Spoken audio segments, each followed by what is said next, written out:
Hey there, good morning, good evening, good afternoon. This is Talking to Myself, the part of the day where I talk to myself about things that I was thinking the night before. Shout out, of course, to all 690 something followers at the time you're making this video. I truly do appreciate it. Shout out also to Saratoga Peanut Butter. Shout out to Lotus Flame Candle Company, the Kings of Leon, the Los Angeles Dodgers, Los Angeles Lakers. Just shout outs all around. It's been about a week. Shout out to my boy Young Ansel to make sure I hadn't gotten abducted. Shout out to my boy Dorian Coleman, who's going to be on the pod soon. Just a lot going on. So basically, I haven't been making any content, put anything out there because I've been on vacation for a little over a week. Decided to just take some time, and so I've just been putting all my time into that. From that, I've been able to shoot some things, shoot some photos and whatnot, and from that I've been able to, also step back and not carry a camera. One thing did happen though, was at the Dodgers-Astros game last night. Dodgers won 9-2. Clayton Kershaw pitched 7.2 innings of, I think it's one-run baseball, gave it maybe 4 hits, and it's pretty hard when you're I think the Astros figured out it's pretty hard when you don't know what pitch is coming and there's not a trash can. So, but I was going to take my digital camera. I was like, no, I'm not going to take it because I've gotten a lot of flack before. And then I see guys with huge zoom lenses that are just bystanders, which was hilarious. They got to bring their stuff in. So that was lame. But also I was like, no, I'm just going to bring a film camera, just take some candid photos, me and my lady and whatnot. And, I'm just going to shoot. And I'll bring an extra roll of film. I dropped the roll of film somewhere in there. Super disappointing. So I finished out that one roll and I was done for the rest of the day. But it's totally fine because I wasn't even thinking about anything going on in regards to anything else. So I again am outside. It looks like I got someone in the neighborhood who bought a dirt bike, which that's the only unfortunate thing about living on this cul-de-sac is there's a lot of people who have moved in, and there's a few douchebags in the neighborhood now. So it's kind of unfortunate, and you know exactly who I mean. The guys who are named Justin and they wear Hurley t-shirts and you know exactly what I mean. So I got that going on. So if there's any extra noise, I apologize. That guy's gonna ride up and down the street just for funsies regardless, which is weird because we have a trail, literally, like if he was just keep on driving, we have a trail, but they like to ride up and down the street. So it is whatever. So yeah, man, so I've been doing that. I forgot that camera, so I didn't get to take any photos with that. But while I've been out, I've been taking some photos, more on my film cameras, just small ones, just while we're going around, and candids at home. When it comes to digital, haven't been taking as much, not because I'm moving away from digital, but because, just these film cameras, I've accidentally left them in the truck or my lady's car. And so it's been pretty nice, just to be able to pull those out, take a few photos. But yeah, I've actually been trying to relax on it.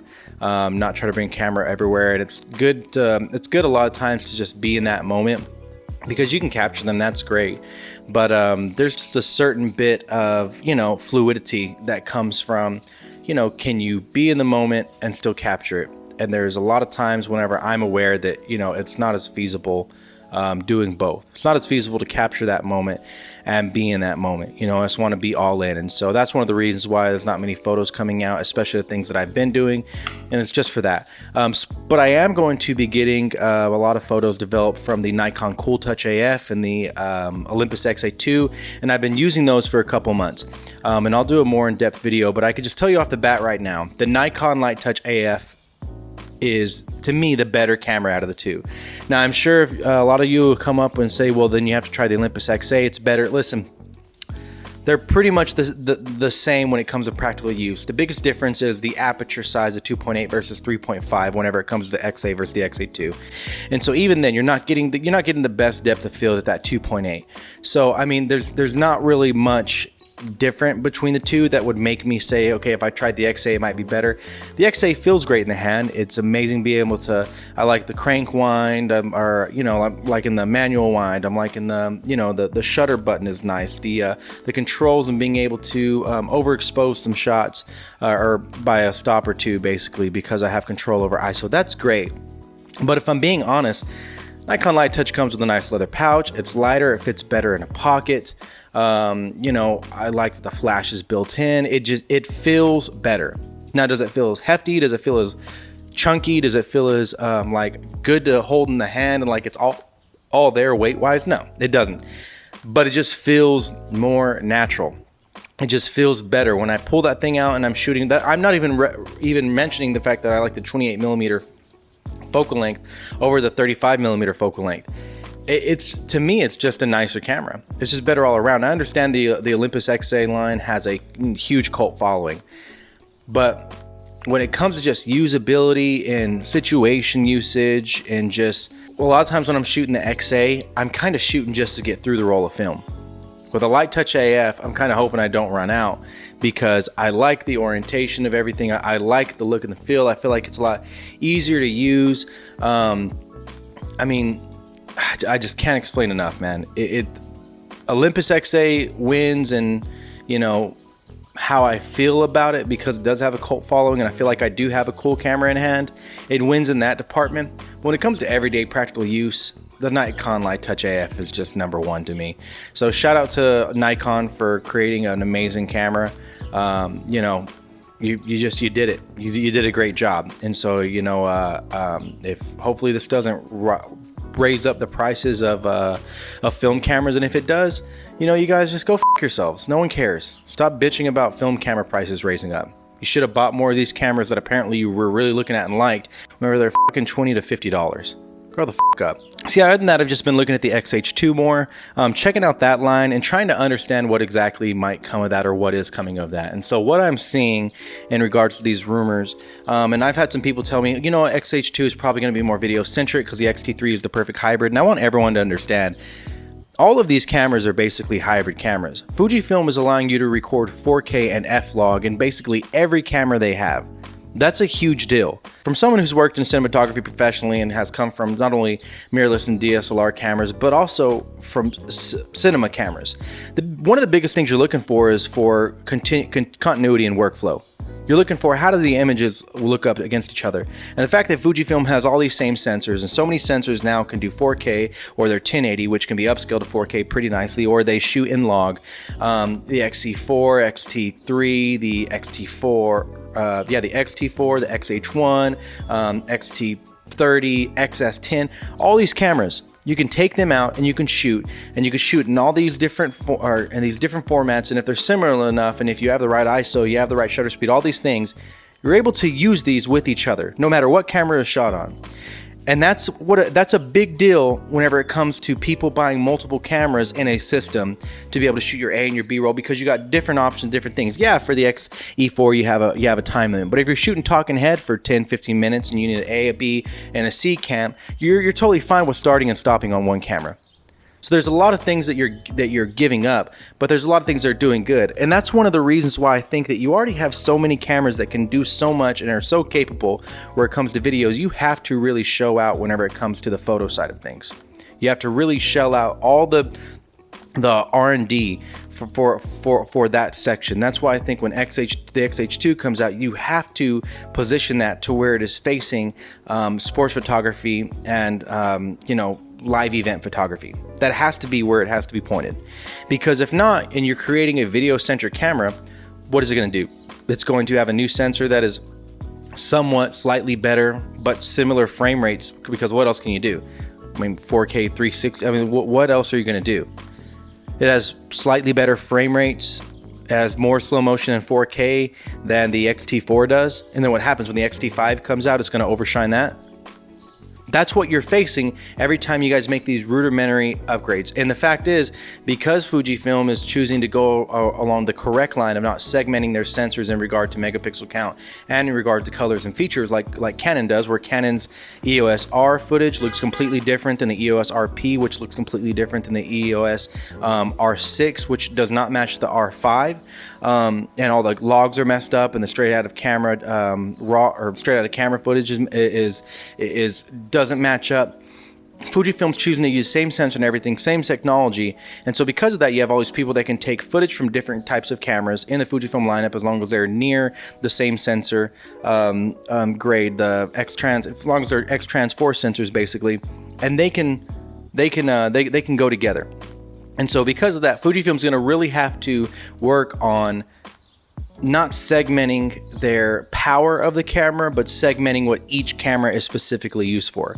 If you want to use the XE4 and the X Pro 3 for street photography, that's great. The X Pro 3 could be pushed more towards just overall photography experience, which it is. That's why it doesn't have a back LCD screen, which a lot of you guys bitch about whenever you just flip the fucker down and you're able to see it. you know, the X-T4, the X-T5 to me is more in my mind a complete hybrid camera. That is one that does just as good photo, just as good as video, but the X-T4 doesn't do as good as it in either one.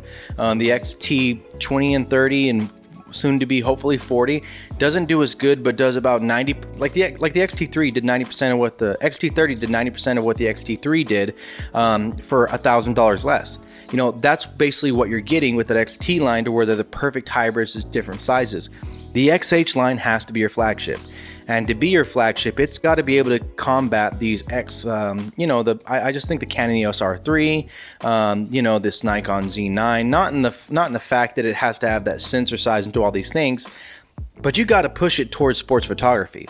You've got to. I don't see there's any other way that adding more 4K features, because I'm just being honest with you, when it comes to it, you know, the sensor size and things like that is going to be a limitation for a lot of people. They're going to be hindered because of sensor size. They're going to, you know, balk at that. But if you're able to say, hey, you know what, may not have the greatest sensor size for video, but whenever it comes to photography, like sports photography, we focused in on that. You can shoot yourself 30 frames per second. Boom, you got that going for you. That's that mechanical shutter. And then with, you know, electronic shutter, you can shoot even more. We've got these new lenses for it that have come out just in time for all the Tokyo Olympics and all these things. And that's when we're busting these bad boys out. And it's already got the image stabilization built into it. It's got a really deep raw buffer. It's got UHS-2 slots in both ports. It's got a battery grip built in, or a big battery grip you can buy. It's got extra ports for you to be able to plug in external flashes. That way you don't have to worry about having a digital, you know, this whole thing. You have the space in the body. You have the grip. You have the ergonomics. You got everything you need and that people would want out of a sports photography camera already in the build. You just have to focus on that. If it's another camera that does 4K 120, how much more enticing is it if the sensor isn't that much greater? Unless the sensor is amazing to where it gives you full frame resolution and feel when you crop in at 200-300%. What can you say is going to make it better than the X-T4? And I'm curious, what can you guys say?